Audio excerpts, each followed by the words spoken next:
And the biggest question going forward is when Russell Wilson will be able to return. We're joined by Seahawks head coach Pete Carroll. Coach, how is Russell's finger, and is there any timeline for his return yet? We really won't know the timeline, but whatever the docs would say, Russ is going to beat it. Whatever that is, he's a remarkable healer because of his mentality and the way he approaches stuff, and he's going to do everything he possibly can to maximize the return time. So, and I know he can't wait to get back. He's never missed a game in his life, so it's a big deal to him, and he's going to, minimize his time out.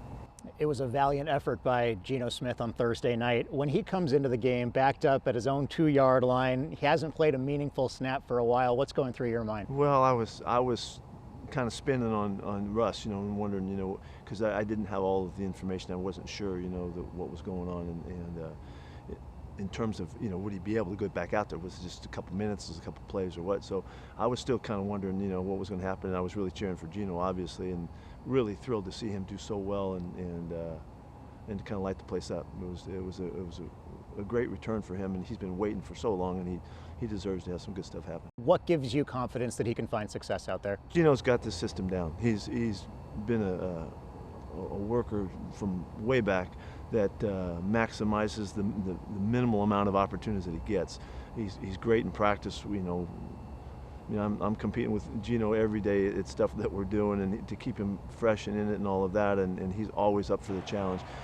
He has our system mastered.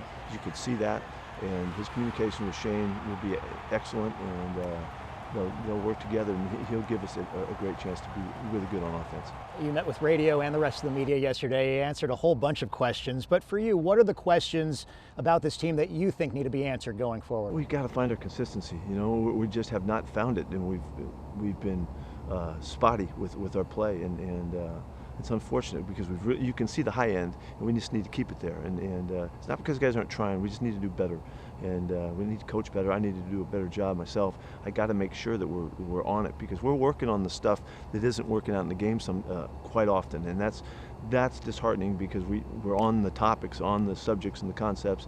We got to execute at game time throughout the game, and we have done that at times. So you can totally see it. We've made big improvements. Our third down improvements are a real indicator that we're moving in a good direction. But we saw Matthew Stafford light it up, in the second half, and they were throwing and catching, and they got it done better than we did. And offensively as well, we need to be more consistent with our game, and really that's going to improve when our third downs will improve, and hopefully we can get that done. You mentioned those times because it seemed like the defense was making a turn for the better at San Francisco, and even in the first half they only allowed a great first half. Three points allowed in the first half against the Rams. So what? 3 points. We had sudden change. We had a big turnover. We had really good stuff that we did in the third downs. We were 0 for 5, and for them, and so we were on it, and then it just bang. A couple strange play happened. I don't know, that shouldn't have thrown us out of whack. It was a funky play on the big play, but they found a better rhythm than we did, and they did a good job with it. One bright spot this season has been Darrell Taylor. Through 5 games, 4 sacks, leading the team already. What have you seen from him this year?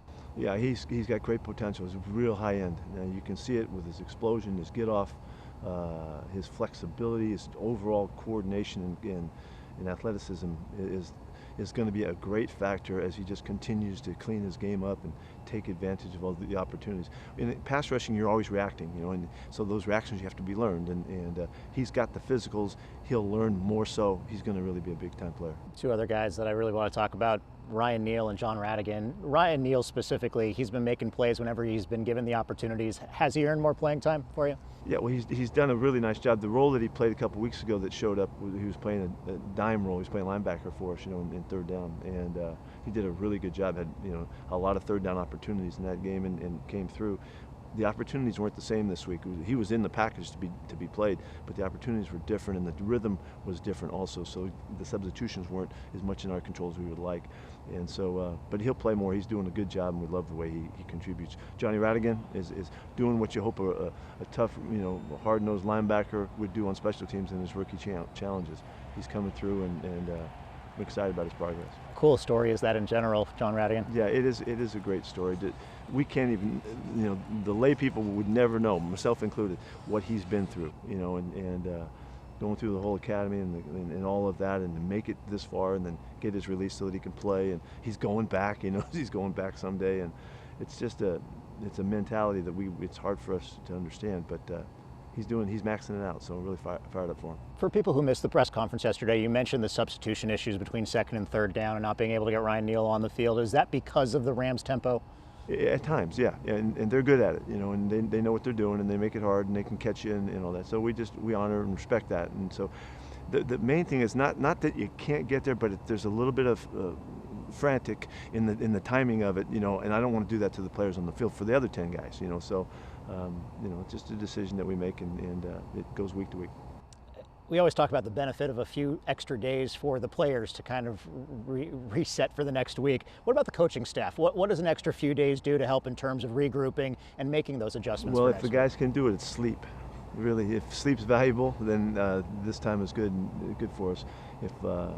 But some of us can't sleep anyways, and we have to think of the whole concept of sleep as it being overrated. So you just keep going, But there's a couple days in here where guys can sleep in and get to bed, in a timely fashion, and really just kind of rejuvenate, just as the players do in a similar fashion. Finally, our Twitter question comes from @TomandCharles, and it's about making adjustments during a game, which we talked about a little bit, but you work all week on a specific game plan, but if something is not working within a game, how difficult do you find it to adjust that plan? It's not difficult. It's just you hopefully have the answers that you need to go to. Sometimes you have to pull stuff out that you've done in the past. Sometimes we tweak things even to be brand new as we go. We do know that the players will execute much better what they practiced, and so we try to keep within the frame that they have confidence in. They have an understanding of what you expect from them. If you make something up on game day and you draw something up, it may work a little bit, but it's not going to sustain, and so that's what practice is all about. And but it's a challenge. It's one of my favorite parts of the game. Cool. Thanks a lot, Coach, and best of luck next week. All right, thank you.